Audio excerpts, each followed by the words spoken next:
Welcome to The World this week with me, Gavin Lee, the final of the series. Before the summer break, Hannah's ever full of 45 minutes, fresh and with its suitcases packed full of analysis of the past 7 days and a political VAR check of the moments that will shape the events to come. As always, alongside a revolving and hand-picked panel of four fascinating and distinguished international correspondents. In a week that's seen rare wartime demonstrations in Ukraine protesting the ousting of Defence Minister Mykhailo Fedorov after 6 months in a job that he's been credited with making a difference on the battlefield and in an anti-corruption drive. But he had clashed with Ukraine's Commander-in-Chief, Oleksandr Syrskyi, reportedly over how the war should be waged. President Zelensky said he had to choose a side for the sake of unity, this coming as part of a wider government reshuffle. The timing awkward for Ukraine's war effort in the middle of its, quote, 40-day influence operation of relentlessly striking Russian refineries and in recent days hitting ships in the Sea of Azov and the Black Sea. We have an advantage right now in terms of deep strikes, in terms of unmanned systems, and I feel that the person responsible for that is Fedorov. So why is he losing his job? It's been another week of fighting for supremacy in the Strait of Hormuz between Iran and the US. It's been a month now since the Memorandum of Understanding was signed by President Trump, proclaiming, "Ships of the world, start your engines, let the oil flow." He's since said the deal is over, while paradoxically saying that the teams keep talking, but oil prices are back up. Petrol prices worldwide have spiked again, and we're hearing familiar rhetoric coming from the belligerents, with President Trump threatening again to knock out Iran's power plants and bridges. Tehran claiming it will, quote, crush every US interest that's still intact in the Middle East. We're going to hit them very hard tonight. We're going to hit them very hard tomorrow night. We're going to hit them very hard the night after.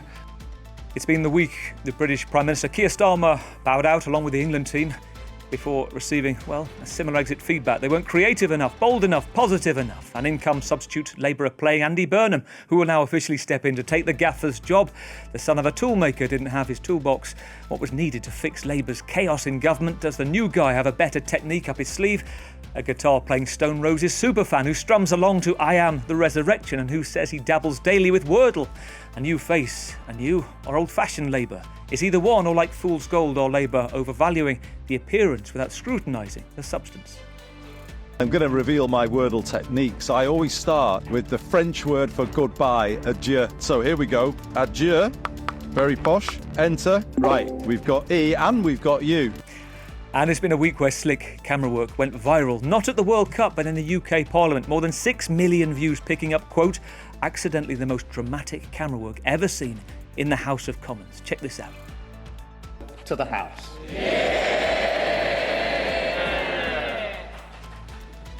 The question is, who is on the panel tonight? In the studio, we have Victor Mallet, senior editor for the Financial Times and author of several acclaimed books, including The Trouble with Tigers, The Rise and Fall of Southeast Asia, The River of Life, River of Death, The Ganges and India's Future. And Victor's latest is an absolute must-read in helping understand the months ahead in the French election calendar, far-right France, Le Pen, Bardella, and the future of Europe. Good evening, Victor. It is great to see you again. How are you relishing this week the England-France fight for third place in the World Cup, or like this week's 0-0? It seems Tommy Tuchel saying that nobody really wants to play it. I feel it's more like a friendly now. I don't think either side, either group of supporters is going to put that much store by it, but that might make it a nice friendly match. Will you watch? I hope so. Will you watch? Yes, I think so, yeah. I won't ask which side you'll support. But you have to, yes, then you get the we'll stay neutral question, yes. Great to have you with us, Victor. Let's bring in another dynamic striker, Emma Kate Simmons, contributing editor to New World magazine, editor of Conspiracy Watch Global. Good evening, Emma Kate. Good evening. We're going to talk about your report shortly, the succession-like drama that is open warfare between the supporters of Le Pen and Bardella coming up later. A word on the politics of this World Cup.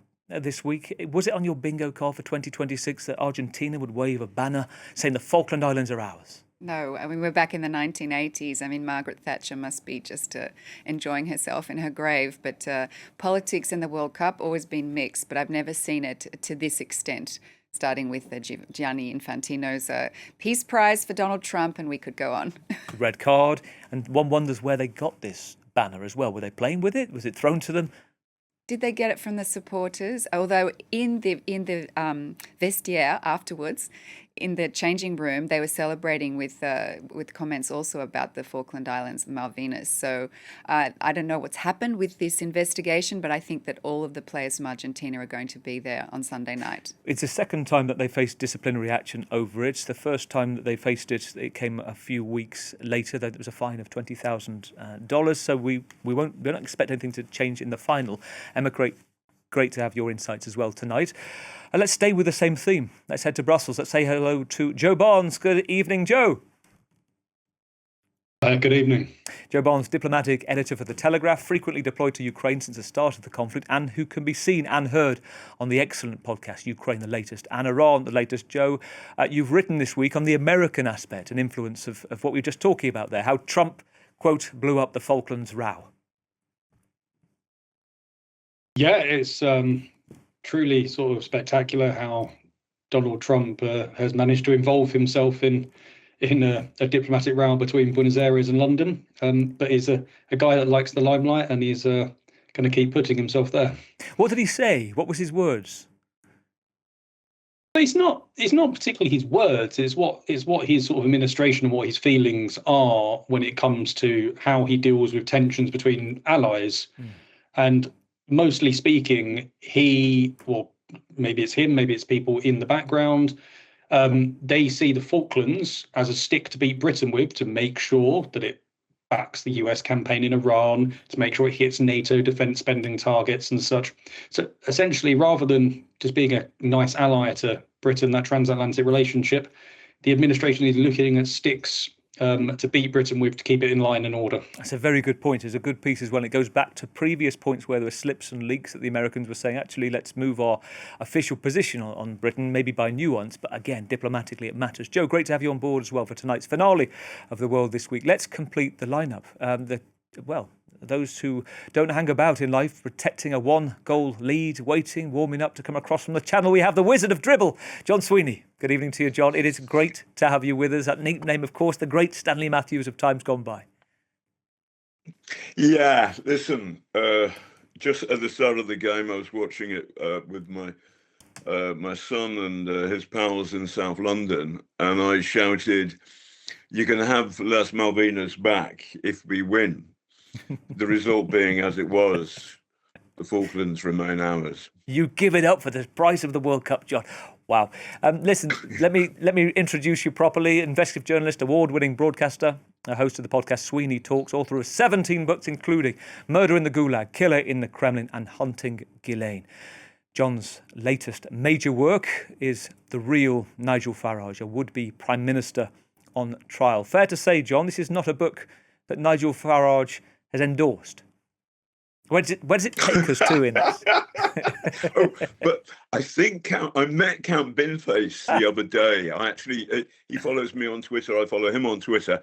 So I said, "Can you write a few words for my book?" And he said, "Well, come along. I'm doing a gig tonight in a comedy club in London. Can you interview me?" And I went along, and I determined to play Jeremy Paxman, keep a straight face, ask him proper questions. But he's really, really funny, and he's kind of mixture of Darth Vader and the Fourth Doctor, Tom Baker. There's a slightly kind of camp surrealness about feeding the Daleks and eating jelly babies. It's that kind of feel. Anyway, I at one point he was making me laugh so much, and I was trying not to laugh. I had a kind of spasm, and Count Binface said, "Do you think he's going to die?" And I said, "Listen, I've been sanctioned by the Russian government. If I die, you're in trouble." And he said, "Perhaps I have a free trip to Moscow." And I said, "By the way, that's a joke you can crack in London, but not in Moscow." And he said, "Yeah. I only cracked it because I'm not on the second floor." So Farage won't endorse my book, but the Count Binface might. We almost had him. He's going to be with us tonight on the programme. He's going to be here the other day as well. He's had to cancel for personal reasons. He's got many things on at the moment. But we did get asked a question, do we want to speak to him as John Harvey or as Count Binface? And of course, both are fascinating, with the man behind or the intergalactic space warrior. And of course, John, what do you think we went for? Binface. The intergalactic space warrior. He is. Yeah, he is. I mean, he may win, Gavin. Yeah. He may well win. I mean, we'll talk about that in a bit. There's a whole load of policy about how he gets in the Commons with his big bin head. Yes, to be discussed. Let's move to John. Great to have you with us tonight. Let's head to events this week. So on Thursday morning, 10 o'clock local time at the Ivan Franko National Theatre, the drama was playing not on the stage but outside the venue.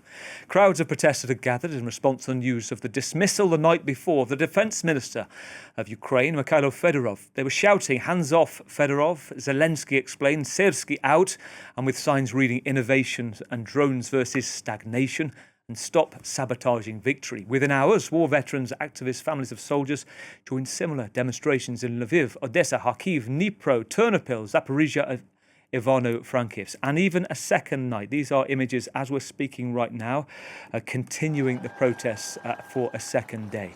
Well, this is rare during wartime. For Fedorov, this wasn't about poor performance. He'd been in the job 6 months, a forward-thinking reformist. He'd ordered a full audit of the Defence Ministry. He'd uncovered an overspend of $6.6 billion. He subjected officials to polygraph tests to root out corruption. Some sources suggest he, quote, encroached on entrenched interests. Others that he was seen as an upstart crow, challenging the old guard, including the Commander-in-Chief of the Armed Forces, Oleksandr Syrskyi. President Zelensky said Syrskyi and Fedorov, their relationship had become toxic. One of them had to go, and it wasn't Syrskyi.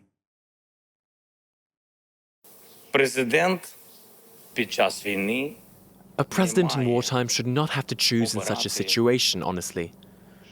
I would very much like unity. The two sides have not found it. And this is not only their problem, it is also mine. And all this in the backdrop of some extraordinary headlines this week in Ukraine's fight back against Russia 4 years into the war, including the news that on top of Kyiv's relentless drone strikes on Russian refineries, disrupting the oil supplies of more than 90% of the country. In the past 10 days, at least 136 Russian Shadow Fleet vessels in the Sea of Azov and the Black Sea have been struck too. Now, what we know is it's dubbed the not-so-easy-on-the-tongue Operation Moloshka. It's an acronym of Moscow will fall through Crimea, the aim to starve fuel supplies to the Russian military and occupied peninsula. These attacks have seen attacks on shippings compared to a Strait of Hormuz-style crisis. Joe Barnes, I mentioned you've been deployed to Ukraine since the start of this conflict. What have you made of the protests this week and why the Defence Minister has been removed? So we can steal the football analogy. So obviously questions about President Zelensky's decision, given as we're looking at the progress Ukraine's making in terms of these deep strikes. And they seem to be 1-0 up at the moment. And then suddenly he's gone and changed everything. But why are the people angry? For me, it's essentially a battle for the heart and soul of Ukraine and what direction its people want it to go in sort of after the war. And you've got two distinct camps. You've got Mykhailo Fedorov, this 35-year-old, very impressive, young upstart who is a reformer. He's a sort of technologically impressive, and he's looking like the future. He's that Western-facing character that Ukraine sort of wants to throw its weight behind. Then on the other hand, you have Oleksandr Syrskyi, who is this, critics will say, this Soviet-era general who's stuck in Ukraine's past when it comes to his military tactics. He would rather sort of sacrifice men for sort of pointless gains on the battlefield. I've spoken to soldiers in the past that have described him as a butcher because he's willing to sort of sacrifice their lives. So you have this this problem that's emerged where essentially President Zelensky has had to make a decision, as he says, for the unity of his government. And he has chosen what most people, these people on the streets, would say is the backwards option. And we've seen lots of people come out in support of Mykhailo Fedorov since then, including, I think, the deputy commander of the Ukrainian Air Force has resigned, some serving commanders and members of sort of people that are involved in the general staff of Ukraine's military, all coming out and sort of criticising the decision to get rid of him. So it's a really tricky situation and could be President Zelensky's most perilous since the beginning of the war. Very interesting, especially if you bear in mind the corruption crisis surrounded those around him as well. And also worth saying, Emma Kate, this is somebody who for Fedorov, it's not just going back to his 6 months. You go back beyond that. He was Innovations Minister. He was specifically credited with personally meeting Elon Musk, getting Musk to switch off the Starlink satellites to Russia on battlefield scenarios. So that's, he carries kudos. And yet, in the middle of the pendulum swinging towards Ukraine, in terms of the headlines, in terms of the hits that they've had, this is music to the ears of Putin right now. Yes, it is. I mean, I think Zelensky was put in a very difficult position because he had both the figures in this Shakespearean drama demanding that he force the resignation or fire the other. And in the end, he ended up getting rid of Fedorov. But I mean, my colleague Cyril Amusky, who goes often to Ukraine, is a correspondent, works at Frontières on BFM TV, and he's written books on this whole conflict. And he said that this is probably the most incomprehensible and destructive political decision that Vladimir Zelensky has made since the Russian invasion. For 4.5 years, the country's been in this perpetual state of change and obviously conflict. And Zelensky is an excellent leader when it comes to outward-looking traditional foreign policy, but he's also a war leader who has to manage this domestic conflict between a generational split that you can see emerging. So I don't know how is he going to manage this? Will he be forced to go back on his decision or appoint a candidate who will please both parties? Unlikely. Victor, Emma Kate's saying that Zelensky was stuck between a rock and a hard place. Yeah, and he does now seem to be trying to negotiate his way out of the impasse which he's caused. I think that one of the saddest things is the contrast. A few days ago, Zelensky was the guest of honor at the Bastille Day celebrations, the march of the troops parading down the Champs-Élysées, and the coalition of the willing were there, including Starmer and Merz and several other Western leaders, and that was kind of like a high point. Basically, the Western alliance saying we're with Zelensky, and now a couple of days later you have this kind of train wreck. The only positive thing I think that you can look at from the outside is to say that you wouldn't get these kind of demonstrations easily happening in Moscow without them being brutally suppressed. So I think it shows that despite 4 years of war, despite a wartime government that has obviously delayed elections, you still have a kind of democratic air in Kiev that does not exist in Moscow and does not exist anywhere in Russia. And that is a big contrast. It's a very good point. Yeah. It is. John, just listening to that.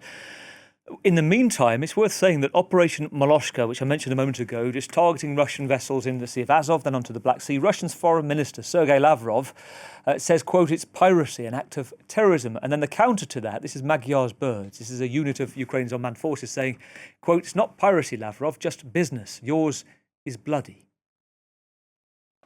Yes. No, the Ukrainians have been doing extremely well. What they've done is they are now kind of using a robot army of drones. They've got a manpower crisis. I mean, there are a lot of Ukrainian young men who've managed to skip the country because they don't want to die in Vladimir Putin's war. And the solution has been brilliant. They're using drones, air drones to really break down Russian attacks. So, the drones, massive visibility everywhere. So if the Russians form a big kind of posse of soldiers coming towards Ukrainian side, they get wiped out. But they're knocking out lorries 30 miles, 40 miles back, which causes a nightmare for Russian logistics. Now, of course, the Russians have learned from this, but the Ukrainians have got really, really good. But one of the architects of this is Fedorov. And all of my friends in Ukraine, I've been, messaging them and talking to them. They're astonished that essentially Fedorov, he managed to get Musk to switch off Starlink for the Russians. That was a really big positive. And instead, Zelensky has sided with Syrskyi, who has the flavor of a Soviet dinosaur, I'm afraid. And I think that Zelensky, I mean, he's been a great war leader, but when at some point the war will stop, and I think I'm pretty confident that Russia will lose. And at that point, Zelensky, I think, will step down. Certainly, all of my friends in Kyiv are saying the same thing, that Zelensky has no future as a peacetime president because he's made a terrible mistake. He should row back from it. he should get Fedorov back in some. He should get him back as, I think, as the defense secretary. But he's made a terrible mistake, and all of Ukraine's supporters, me, everybody around the world who want Ukraine to win, are worried by what's happened. Joe, in the midst of all of this, since listening to John, the triage of information about, first of all, the headlines about the disruption, the protests, and plus, the information about the attacks in the Azov Sea. This news this week, I don't know how much you know about this. This apparently the world's first known fully unmanned amphibious raid by Ukraine, which we think happened in late June, reported now this week. This is apparently the Russian-occupied Kimburn Spit, to which apparently this small-scale unmanned naval invasion reportedly drove back Russian forces without using a single soldier. What's your understanding, Joe? I must admit, I don't follow, given my new title, I follow diplomacy more than the actual war on the front line. But I have been reading a little bit about it, and it's part of this that the Ukrainians have been trying to slowly strangle the logistical routes that Russia uses to sustain its positions. And the Kimburn Spit is, by nature, almost like a choke point. It's very hard to resupply. So they've made it hard for the Russians to get things there. And I believe in the past that Russia has launched sort of artillery, missiles and drones from that area to basically hit into southern Ukraine, into Kherson and areas like that. Essentially, Ukraine has starved the Russians who were there of the ability to resupply, and then been able to use drones to dislodge them from their weakened position. And it's just a sign. I interviewed Mykhailo Fedorov when he was the transformations minister, and he was basically at the infancy of starting this sort of drone army, where we all once considered it to be the aerial drones, but now it's a trifecta of land drones, so ground automated vehicles, the aerial drones that we know, but also then the sea drones, submarine drones. They're using all of this sort of capability and bringing it together to good effect. And the Kimburn Spit is a good example of that. Yeah, so this is an area, it's Russian occupied since summer 2022. It's in the Mykolaiv Oblast, and it constrains access, as you pointed to the Black Sea as well.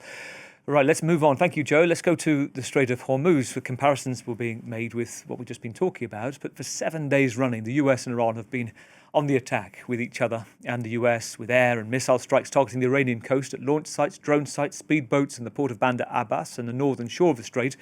The Iranian Revolutionary Guard has struck 3 merchant ships which were taking the American route out of the waters. The southern coastal path, which Iran says is closed to shipping, but which the US says is firmly open. Iranian strikes have again targeted military sites in Bahrain, Kuwait and Qatar. Beyond that, Kuwait saying today that it's hit civilian facilities.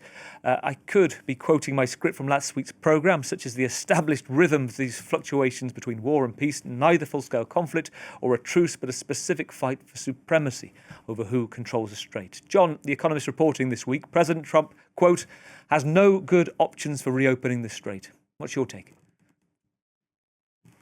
Donald Trump is a fool. Donald Trump, when I challenged him about his business relationship with a Russian-born gangster called Felix Sater, who went to prison for stabbing a man in the neck, and he had 100 stitches. And I said to Trump, why didn't you say to this guy, you're connected with the mafia, you're fired? And Trump said, maybe you're thick, John. So Donald Trump and I don't get on. But I do think, actually, that Donald Trump is thick. What he's done is he's done something no other American president has done, which is he has ignored the sound advice of everybody, is that you do not go to a big war against Iran. Bad as Iran is, and I'm not defending the Ayatollahs at all for a second. It's a horrible and nasty regime.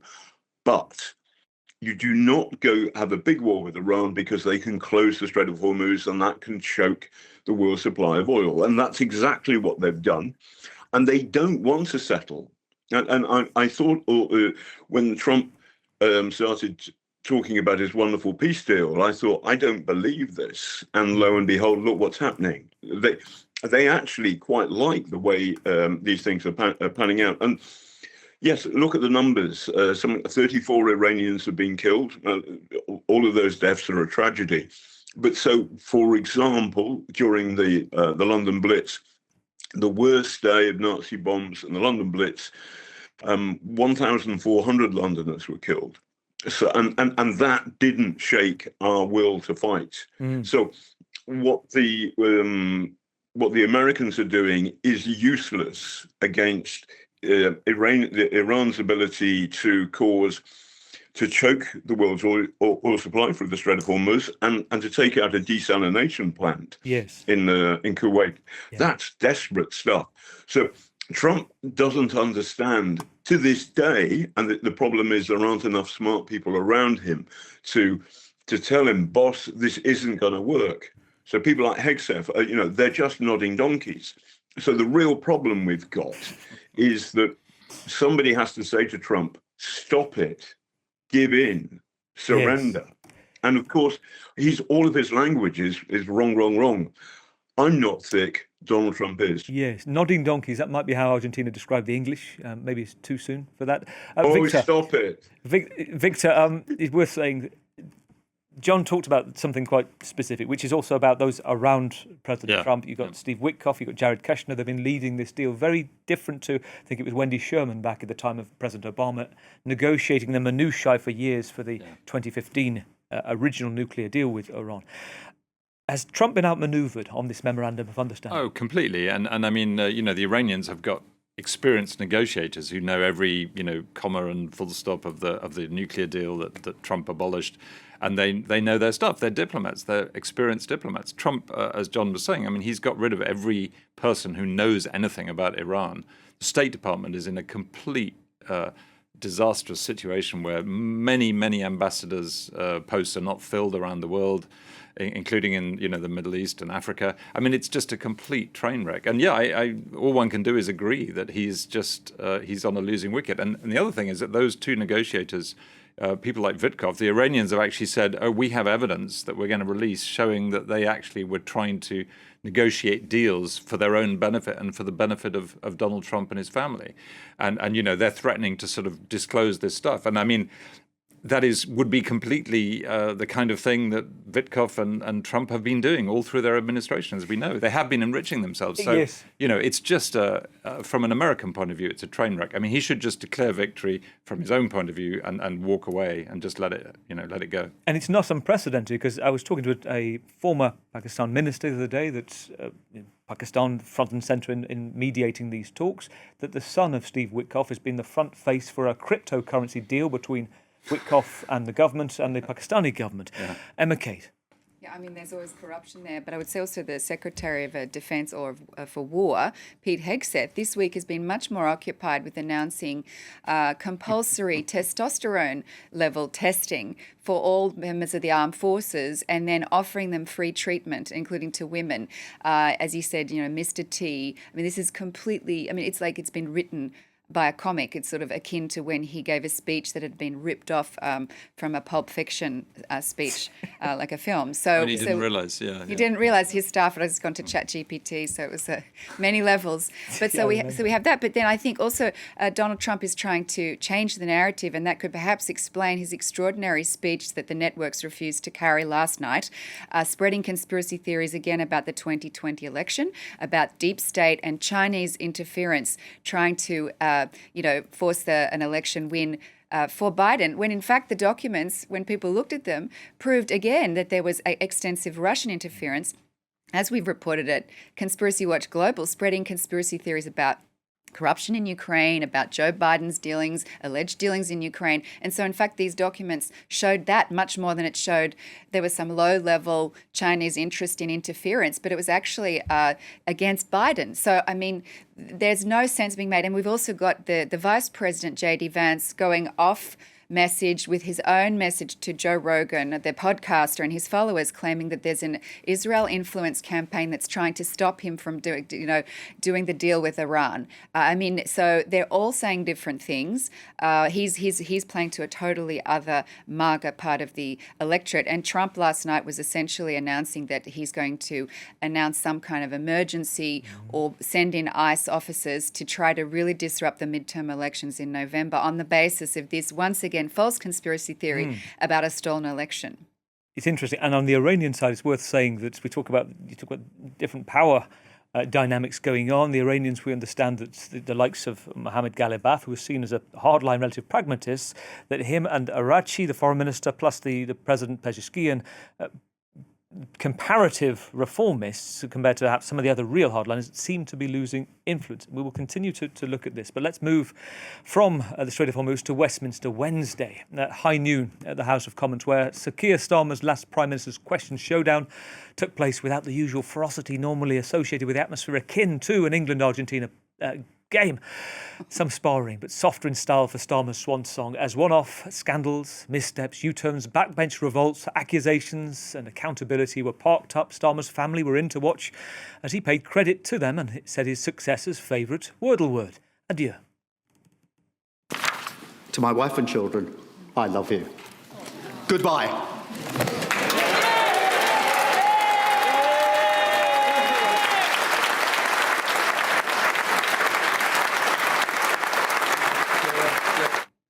Joe, let's start with you. I know from our time we used to work alongside each other in Brussels years back. What was the chatter about Keir Starmer in Brussels? How was he seen on a world stage, and the descriptions of votes with leaders, diplomats, journalists? And let me mention Andy Burnham as well. What's the kind of buzz around him?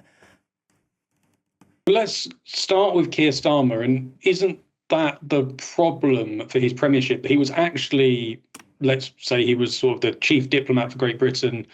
He was fantastic on the world stage. He said all the right things. He supported Ukraine. He helped form the coalition, the willing. He then helped turn that coalition, the willing, which is going to provide security guarantees for Ukraine after a war, and so after a ceasefire, sorry. And then he transformed it to a sort of a mission to help unblock the Strait of Hormuz after a ceasefire between the US and Iran.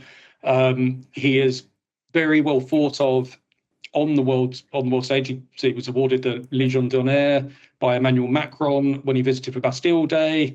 He was given Ukraine's highest honour that a foreigner can receive. So on the world stage, he's repaired Britain's relationship with Brussels. He's done all manner of things on the world stage. But no one really cares about that in Britain. What they care about is everything that happens at home and how he communicates that. Yes. And that's where he's ultimately failed. And also, it's worth saying, just listening to that, John, you go back to the G7 summit. There was this extraordinary moment where you saw power vanish from Starmer. And let's face it, maybe, John, not all leaders are the biggest fans. Let's face it, President Trump has blown with the wind sometimes. But when you watched President Macron, there was a photo opportunity around the table, or G7 leaders. Keir Starmer wasn't there. And Emmanuel Macron said, can we go without him? Let's go without it. And they took the photo. I'm not sure with another leader they've done that. You kind of saw power drain away. If you had to sum him up in a word, John, what would it be?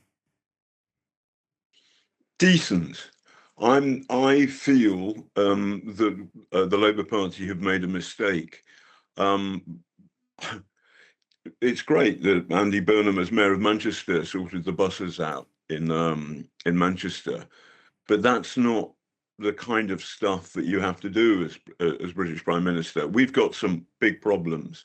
Number one is our economy is in a bad state because of Brexit. We need to rejoin the European Union as soon as possible, in my view.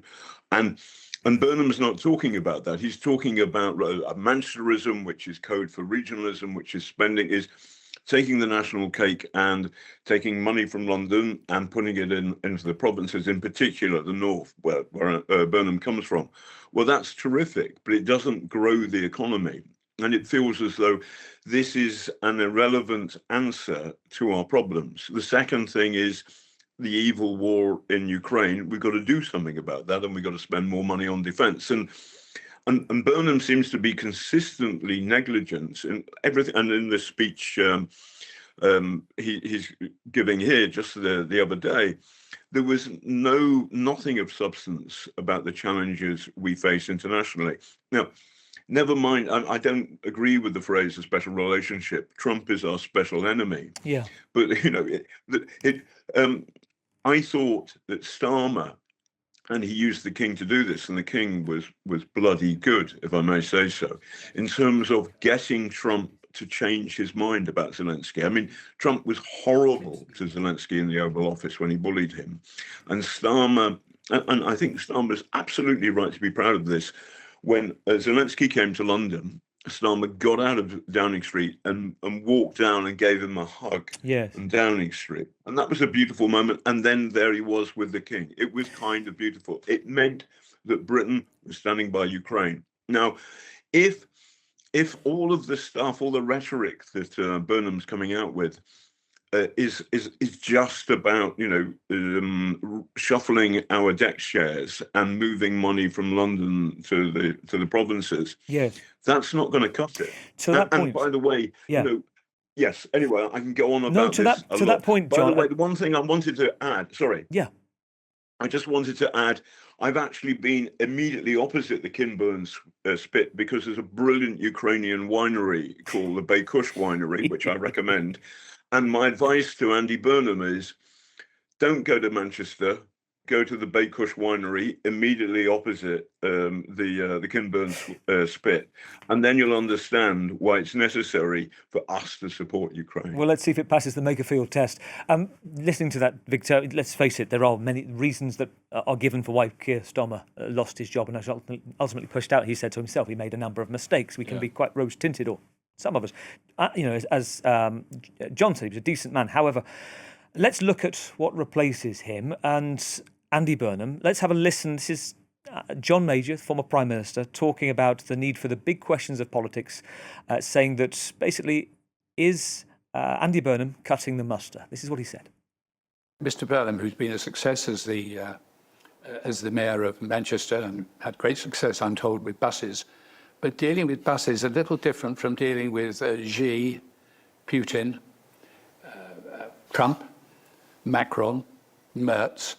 That's a different sort of problem than dealing with buses in Manchester.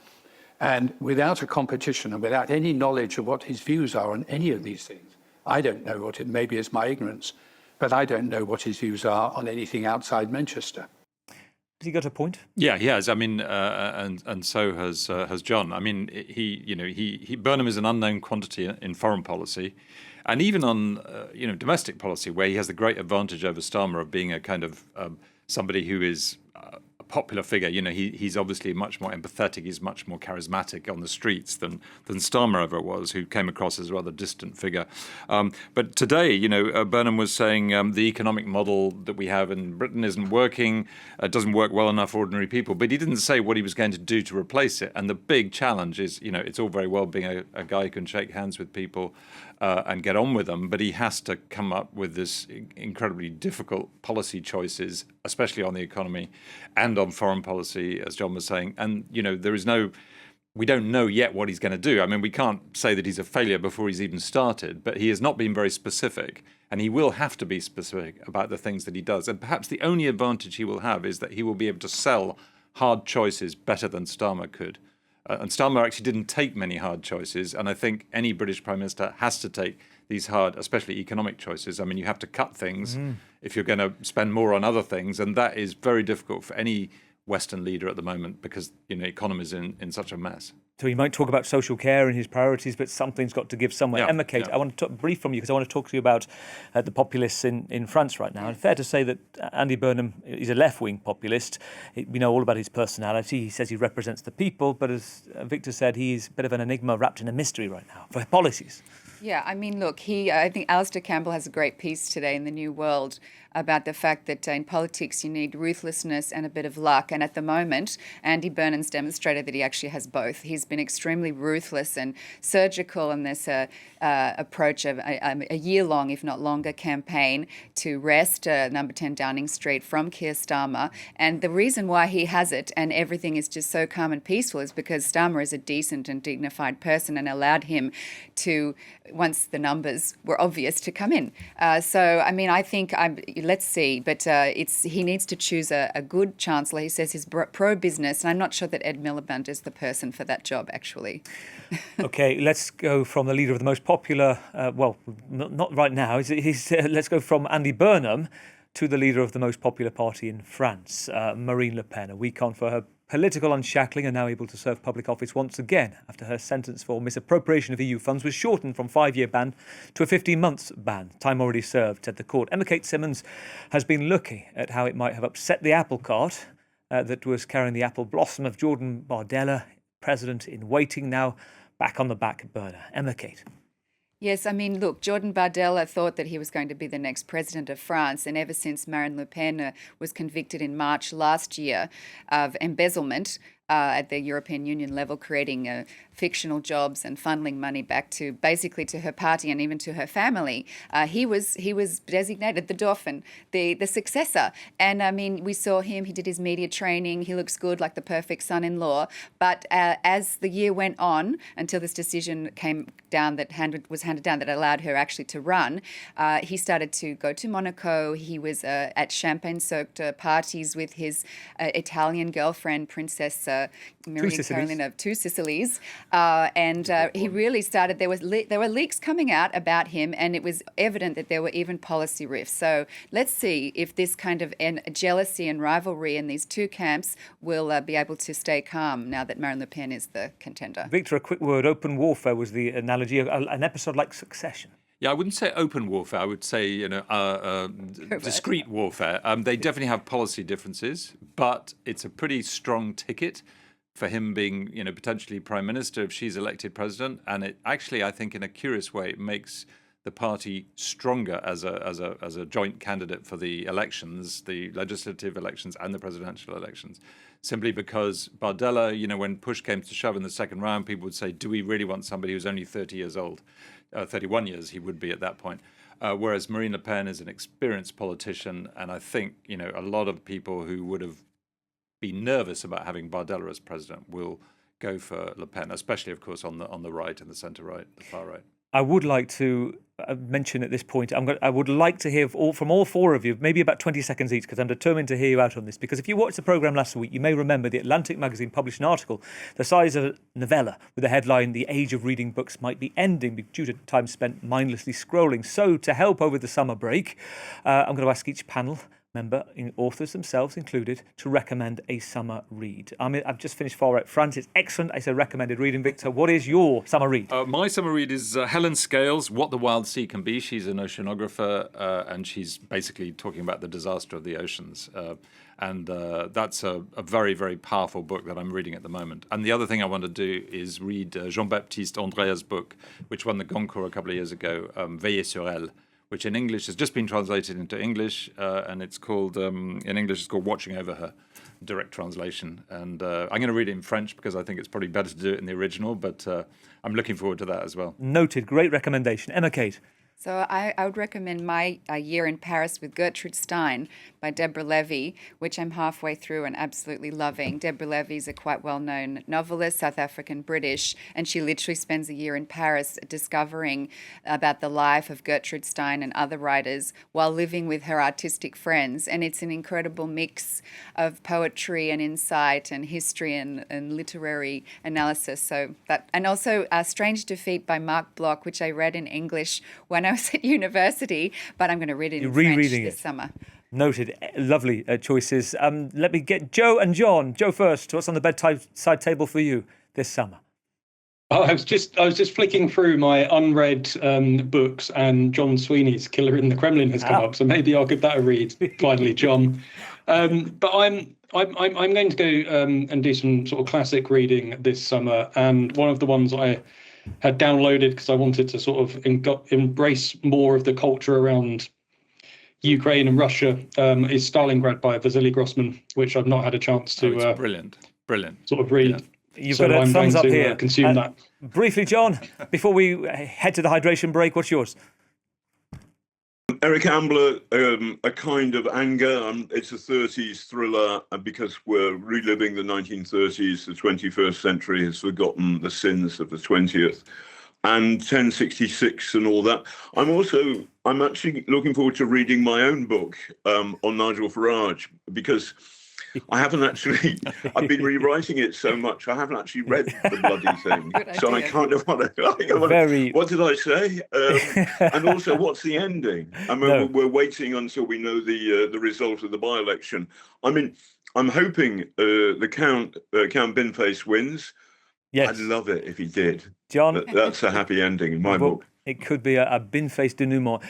It is time, not just for a hydration break, but I'm blowing the whistle, calling time on the first half of the world this week. This year, it could easily spill over into extra time with my brilliant panel, who I want to thank. Context, clarity, experience that AI cannot compete with.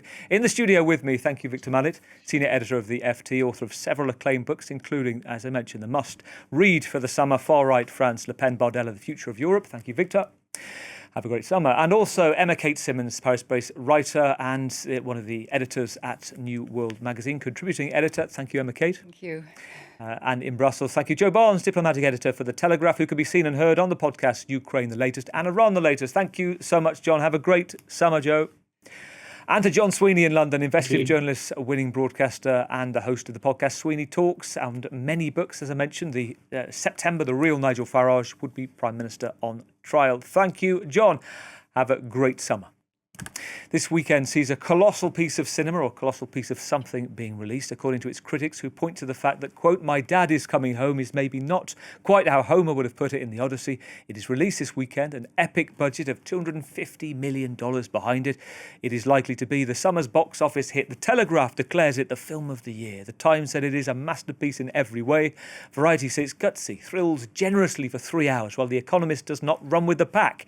It calls it, quote, "a very silly adaptation." Say Matt Damon as Odysseus seems less in agonising exile than on a Caribbean mini break, and highlights a disgruntled YouTuber who says in the trailer, "If I saw it on a plane, I'd still walk out."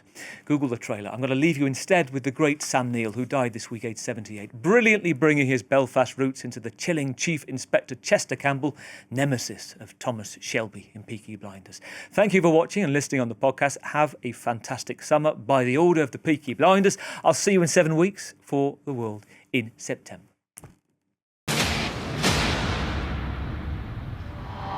I'm looking for Thomas Shelby.